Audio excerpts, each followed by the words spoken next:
వందల మంది పోలీసుల సమక్షంలో నల్ల చెరువు మీదకి వచ్చి అందులో చిన్న చిన్న షెడ్ వేసుకొని జీవనం కొనసాగిస్తున్నటువంటి అనేక మంది షెడ్లను ఇళ్లను కూల్చివేయడం జరిగింది. ఆ తదుపరి నేను వెంటనే ఆ ప్రాంతాన్ని సందర్శించినప్పుడు శివయ్య సాయిలు అన్న కొడుకు మహేందర్, సార్ ఈ భూమి మేము కొనుక్కున్న భూమి, అనేక సంవత్సరాలుగా ఉంటున్న భూమి, మా పట్టా భూమి మీదకి వచ్చి మా షెడ్లు కూలగొట్టే అధికారం వీళ్ళకి ఎవరిచ్చిండ్రు? ఇవి మేమేమి ఇల్లీగల్ భూములు కాదు, మేమేం ఆక్రమించుకున్న భూములు కాదు అని కన్నీరు మున్నీరైంది. ఆ రోజు వందల మంది ఫ్లెక్సీ షాపులు నడుపుకునే వాళ్ళు, టెంట్ సామాన్ వేసుకొని నడుపుకునే వాళ్ళు, క్యాటరింగ్ నడుపుకునే వాళ్ళు, మామూలు కార్పెంటర్లు, మామూలు ఏడుపు కాదు, అసలు కాళ్ళ మీద పడి వదిలిపెట్టకుండా సారు మేము లక్షల రూపాయలు కోట్ల రూపాయలు నష్టపోయినాం, మా కుటుంబాలన్నీ కూడా రోడ్ల మీద పడ్డాయి సారు, మీరే కాపాడని చెప్పి దుఃఖించారు. పాపం సాయిలు కూడా ఆమె దగ్గరికి వచ్చి చేతులు పట్టుకొని బిడ్డ కాపాడు బిడ్డ, నువ్వే కాపాడు బిడ్డ అని చెప్పి అడిగింది.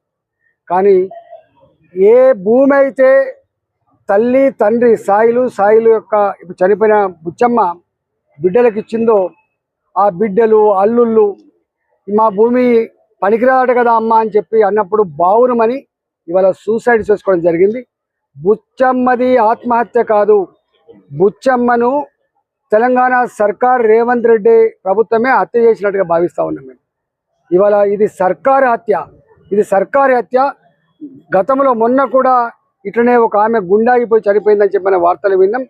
అనేక మంది, వేలాది మంది హైదరాబాద్ గడ్డ మీద చెరువుల పక్కన ఉన్న వాళ్ళు కావచ్చు, ప్రభుత్వ స్థలాల్లో 40 ఏళ్ళుగా 50 ఏళ్ళుగా పట్టాలు ఇచ్చిన తర్వాత కూడా ఇల్లు కట్టుకున్న వాళ్ళు కావచ్చు, వాళ్ళందరూ బిక్కుమంటూ బతుకుతున్నారు. శనివారం వచ్చిందంటే, ఆదివారం వచ్చిందంటే కంటి మీద కునుకు లేకుండా, పొయ్యి మీద కుండ పెట్టకుండా ఇవాళ దిగాలమని బతుకుతున్న పరిస్థితి మనం చూస్తూ ఉన్నాం. ఇవాళ మూసి ప్రక్షాళనపేట కూడా 50 ఏళ్ల క్రితం చైతన్యపూరి 50 ఏళ్ల క్రితం 60 ఫీట్ల పైన ఉంటుంది, సుక్క నీళ్ళు వచ్చే ప్రసక్తి లేనలేదు. అలాంటి వాడికి కూడా 5 కోట్లు పెట్టి కట్టుకున్న ఇళ్ళు, 2 కోట్లు పెట్టి కట్టుకున్న ఇళ్లకు మీరు ఖాళీ చేయాలి, మీకు 5 లక్షల రూపాయల 7 లక్షల రూపాయల డబుల్ బెడ్ ఇస్తామని చెప్పి పోలీసు వాళ్ళు, రెవెన్యూ అధికారులు వాడు హింస పెట్టిన తీరు చూస్తే బావురమన్నది. గత 45 రోజులుగా నల్ల చెరువు కావచ్చు, అస్మత్పేట చెరువు కావచ్చు, కుక్కడపల్లి చెరువు కావచ్చు, ఇవాళ మా బోరమండలో ఉన్న చెరువు కావచ్చు, ఫిర్జాదిగూడలో ఉన్న చెరువు కావచ్చు, అనేక చెర్లల్లో వందల స్ట్రక్చర్స్ కూల్చివేసి ఇలా హైడ్రా అధికారులు మాకెవరిని అడగాల్సి అక్కర్లేదు, ఎవరికి నోటీసులు ఇవ్వాల్సి అక్కర్లేదు, మేమే సుప్రీం, రేవంత్ రెడ్డి మాకు అండగా ఉండని చెప్పి అహంకారపూరితంగా ఇవాళ వ్యవహరిస్తున్నారు. మాకు అనిపిస్తుంది రేవంత్ రెడ్డి గారికి తెలంగాణ ప్రజలు ఏడిపించి వాళ్ళ కళ్ళల్లో కన్నీళ్లు చూసి ఒక శాడిస్ట్ లాగా తాను మాత్రం ఇలా సంతోషాన్ని పొందుతున్నట్టు కనబడతా ఉంది. ఇలా ఆయన ఒక రాజులాగా, చక్రవర్తిలాగా, నిజాం సర్కార్ లాగా గతంలో అనేక మంది ముఖ్యమంత్రులు ఉన్నారు, అనేక ప్రభుత్వాలు చూసినాం. కానీ ఇట్లాంటి ప్రజలు నేర్పించుకొని ప్రజల దుఃఖాన్ని చూసి సంతోషపడే ముఖ్యమంత్రి కేవలం రేవంత్ రెడ్డి గారు మాత్రమే కనబడతా ఉన్నారు. 6 నెలల కాలంలోనే ఇవాళ అనేక రకాల తప్పుడు నిర్ణయాలు తీసుకొని ప్రజలు వేధించేటువంటి ముఖ్యమంత్రి, కేర్ఫుల్గా ఉండండి. మీది శాశ్వతమైనది కాదు, మీకు ఇచ్చింది అధికారం 5 ఏళ్ల కోసం ఇచ్చింది. 5 ఏళ్ల కోసం ఇస్తే ఇలా 5 అంగళ్ళు చేసి తెలంగాణ పైన ఉసురు పోసుకుంటున్నావు. తప్పకుండా దీనికి మూల్యం చెల్లించక తప్పదని చెప్పి హెచ్చరిస్తా ఉన్నా. నాకు అనిపిస్తూ ఉంది రేవంత్ రెడ్డిని చూస్తే సంజయ్ గాంధీ గారు గుర్తొస్తున్నారు. ఢిల్లీలో టర్క్మెన్ గేట్ కాడ వేలాది మంది పేదల ఇళ్లను కూల్చేసి ఆనాడు సంజయ్ గాంధీ గారు ఇలా మారుతి కంపెనీకి ఆ భూములు కట్టబెట్టిండు. ఇవాళ మాకు అనిపిస్తూ ఉంది ఇలా వేలాది మంది పేదల ఇళ్ళు కూల్చివేసి పెద్దలకు కట్టబెట్టే ప్రయత్నం రేవంత్ రెడ్డి గారు చేస్తున్నాడు కనబడతా ఉంది.